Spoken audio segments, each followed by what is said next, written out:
오늘은 조금 솔직한 이야기를 해볼까 합니다. 아마 이런 생각 한 번쯤은 해보셨을 거예요. 요즘 기도보다 통장 잔고를 더 자주 확인하고 있다. 주일 봉헌 시간이 되면 순간 마음이 무거워졌다. 미사 중에도 내일 해야 할 돈 걱정이 자꾸 떠오른다. 이런 생각이 든다고 해서 나쁜 사람이 아닙니다. 그냥 지금 이 시대를 살아가는 평범한 사람이라는 뜻일 수도 있어요. 오늘은 그 이야기를 한번 제대로 꺼내볼게요.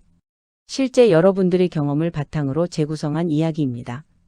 듣다 보면 내 얘기 같다는 느낌이 드실 수도 있어요. 이분을 편의상 안나 자매님이라고 부를게요. 안나 자매님은 원래 돈에 욕심이 많은 분이 아니었어요. 성실하게 살고 가족들과 소소하게 행복하면 충분하다고 생각했습니다.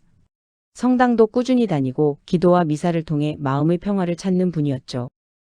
그런데 몇 년 전부터 분위기가 달라졌어요.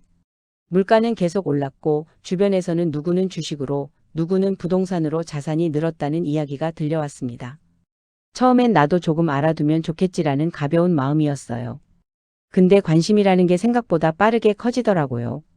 경제 유튜브를 구독했고 하루에 몇 번씩 시세를 확인하게 됐고 투자책도 사서 읽기 시작했습니다. 처음엔 재미있었어요. 근데 어느 순간부터 마음이 묘하게 무거워졌습니다. 오르면 기뻤고 내리면 불안했어요. 조금이라도 손실이 나면 밤에 잠을 못 이루는 날도 생겼습니다. 주일 아침에도 미사 가는 길에 경제 뉴스를 확인하고 성당에 앉아서도 머릿속엔 오늘 시장이 어떻게 움직일지 생각이 맴돌았어요. 그때 안나 자매님이 깨달았습니다. 돈이 많아져서 행복해진 게 아니라 돈에 대한 걱정이 삶 전체에 스며들고 있었다는 걸요. 예전엔 아침에 일어나면 감사 기도부터 했는데 이제는 자동으로 휴대폰부터 집어들고 있었던 거죠. 신앙이 차지하던 자리를 돈에 대한 걱정과 불안이 조금씩 차지하고 있었던 겁니다. 사실 이런 변화는 갑자기 오는 게 아니에요. 너무나 자연스럽게 아주 천천히 스며들어요. 한 가지 예를 들어볼게요. 50대 초반의 베드로 형제님은 오랫동안 구역 활동도 열심히 하고 레지오도 빠지지 않던 분이었어요. 그런데 어느 날 구역 모임에서 옆에 앉은 분이 요즘 미국 주식이 대세라는 말을 꺼냈습니다. 그 한마디가 시작이었어요. 그날 밤 집에 돌아와 검색을 시작했고 한 달 뒤엔 증권 계좌가 생겼고 2달 뒤엔 미사 중에도 모임 중에도 시세가 자꾸 궁금해지기 시작했습니다. 본인도 몰랐어요. 그게 그렇게 빠르게 일어날 줄은. 비교가 시작되면 불안이 따라옵니다. 나는 지금 잘하고 있는 건지, 이 나이에 이 정도 자산이면 괜찮은 건지, 끊임없이 자신을 다른 사람과 견주게 되거든요. 신앙이 없어진 게 아니에요.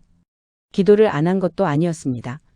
하지만 마음속 우선순위가 조용히 아무도 모르게 바뀌고 있었던 거예요. 그 변화가 가장 분명하게 느껴진 건 아주 작은 순간이었어요. 어느 주일 봉헌 시간이 됐습니다. 예전 같으면 감사한 마음으로 자연스럽게 봉헌했을 텐데 그날은 마음 한쪽이 잠깐 무거워졌어요. 이번 달 지출이 좀 많았는데, 경기도 안 좋다는데, 조금 아껴야 하나.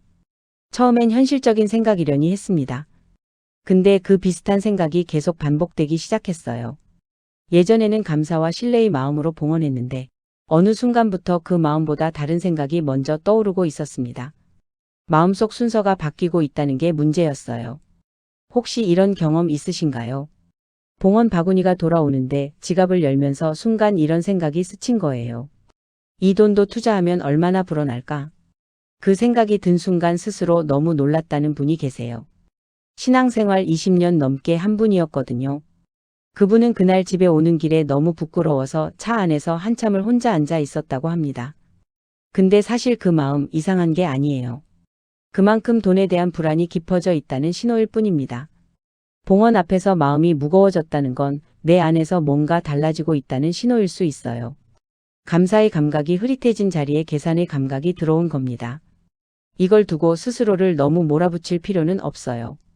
다만 그 변화를 알아차리는 것, 그게 첫 번째 걸음입니다. 나 지금 예전이랑 좀 다르구나. 그 인정이 시작이었어요. 며칠 뒤 성경을 읽다가 이 구절 앞에서 멈췄습니다. 너희는 하느님과 재물을 함께 섬길 수 없다. 마테오 복음 6장 24절입니다. 이 말씀은 그날따라 유난히 크게 다가왔습니다. 예수님은 돈을 미워하라고 하신 게 아니에요. 성실하게 일하고 맡겨진 것을 잘 관리하는 건 오히려 중요한 책임입니다. 문제는 돈이 삶의 목적이 되는 순간이에요. 같은 성당을 다니는 두 분 이야기를 잠깐 해볼게요. 물론 재산이 많다고 모두 평화로운 것도 아니고 재산이 적다고 모두 불안한 것도 아닙니다. 다만 이 두 분의 이야기가 오늘 주제를 잘 보여주는 것 같아 잠깐 소개해 드릴게요. 한 분은 사업을 크게 하시는 분인데 재산도 많고 투자도 활발하게 하세요. 근데 이분은 항상 마음이 여유로워 보여요. 어려운 이웃 이야기가 나오면 제일 먼저 손을 내밀고 봉헌도 감사한 마음으로 하시죠. 돈을 많이 갖고 있지만 돈이 이분 마음을 지배하고 있지는 않은 거예요. 또 한 분은 형편이 넉넉하지는 않으신데 늘 노후 걱정, 자녀 걱정으로 마음이 쉬질 않으세요.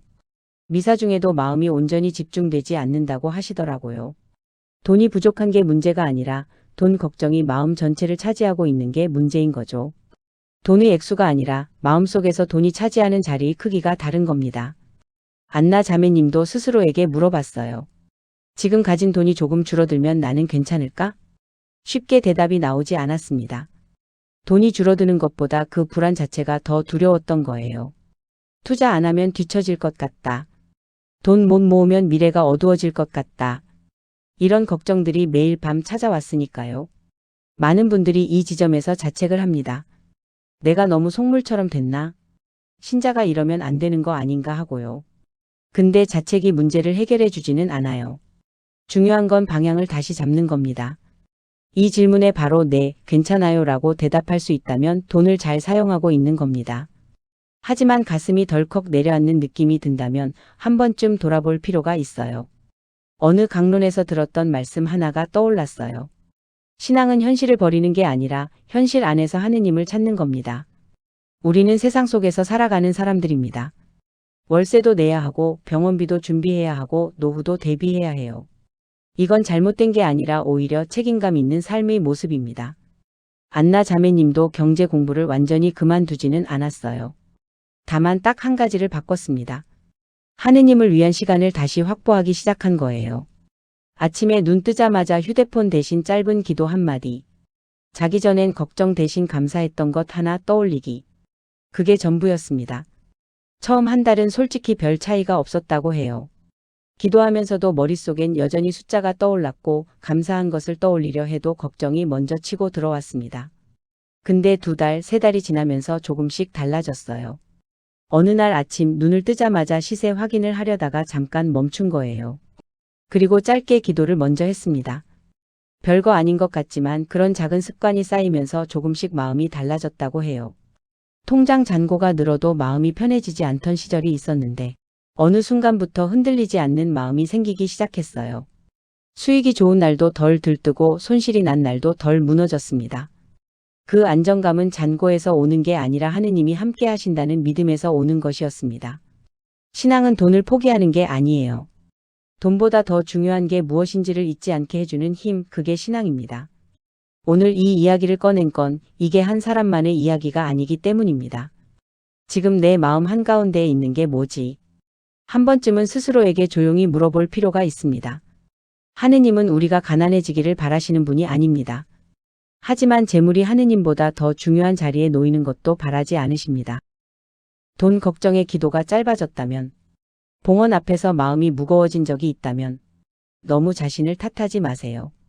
완벽해지는 게 목표가 아닙니다. 방향을 잃지 않는 것, 그게 더 중요해요. 한 번에 다 바뀌는 것은 쉽지 않습니다. 하지만 오늘 다시 시작하는 것은 언제든 가능합니다. 오늘 하루 통장보다 먼저 하느님을 떠올려 보시는 건 어떨까요? 주님, 저에게 필요한 것을 채워주시고 언제나 하느님을 먼저 찾게 하시며 재물이 제 삶의 주인이 아니라 하느님께서 제 삶의 중심이 되게 하소서. 아멘. 오늘의 내용은 여기까지입니다. 구독과 좋아요 한 번씩 눌러주시면 앞으로 더 좋은 영상 만드는 데 큰 힘이 됩니다. 시청해 주셔서 감사합니다.